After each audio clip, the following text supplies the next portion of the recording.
Hi there, welcome to Hourglass Workshops and Conversations with Nancy and Cheryl. I'm Nancy Burns, I'm an acupuncturist here in Silicon Valley, California. And I'm Cheryl Seavey, I'm a writer and a blogger also living in Silicon Valley. And both of us are the creators of Hourglass Workshops, where we help women transition into a greater second half of life. There you go. Today we're talking about Fear of failure. Fear of failure. And what are some of the old programs that are rattling around in our heads that stop us from doing the kind of things that we want to do? Yeah, I realize California is a unique place. California is not representative of the rest of the United States. So for those of you in the rest of the United States, we get your pain. Yeah, but I think one of the things that is universal for women is you're past your prime. You're too old.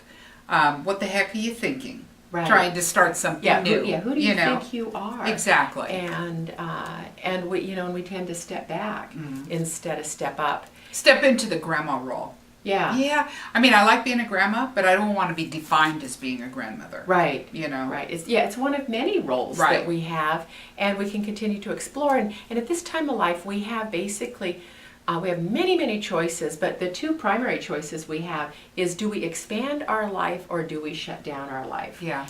And I think, oftentimes when people retire, it is a narrowing of your sphere. Yes. I see a lot. It's interesting. In the last 10 years, there's been a big shift. Because when I used to talk to people about retirement, they were like, oh, I'm going to play golf. It's like, or I'm going to travel. But how many days a month can you do that? I know. Yeah. Although I do have one patient who golfs 6 days a week, but please don't tell my husband. Yeah. I don't want him to think it's even possible. Yeah. But that's the thing. If you wait to travel 4 weeks out of the entire year and that's how you define your year, there's a lot of downtime there. Right.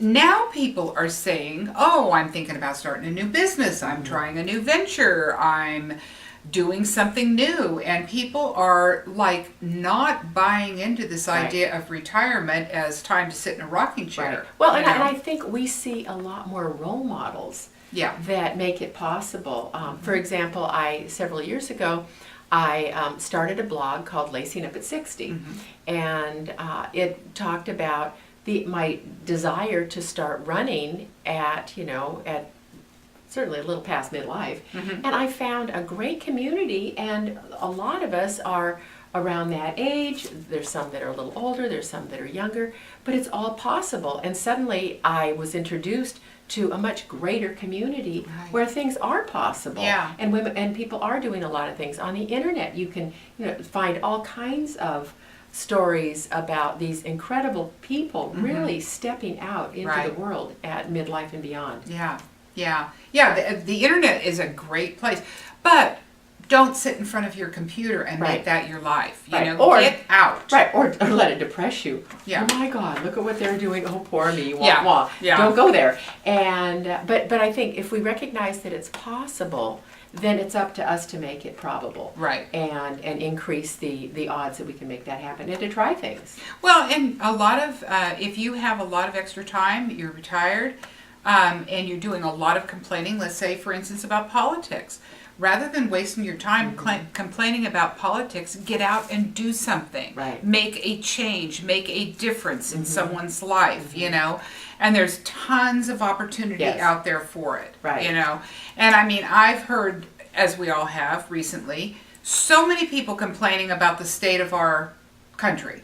Well, and how can we make it better? And I mean, there's a whole big wide world of things that are happening, and if you have issues with the healthcare program, or you have issues with the environmental, in your community, there's a lot of things that you can do, and you can't fail at that. You investigate it, you try it out, you go to a group, you participate. If you don't like it, just say no and leave. Move on and find another. Find another group. That's right. Yeah. So. That's our suggestion on breaking through the old barriers, which really don't serve us at all anymore. And just let go of the fear of failure and just move forward and try new things with wild abandon. Indeed. Yes. So until next time, I'm Cheryl. And I'm Nancy. Thanks for joining us. Bye now. Bye.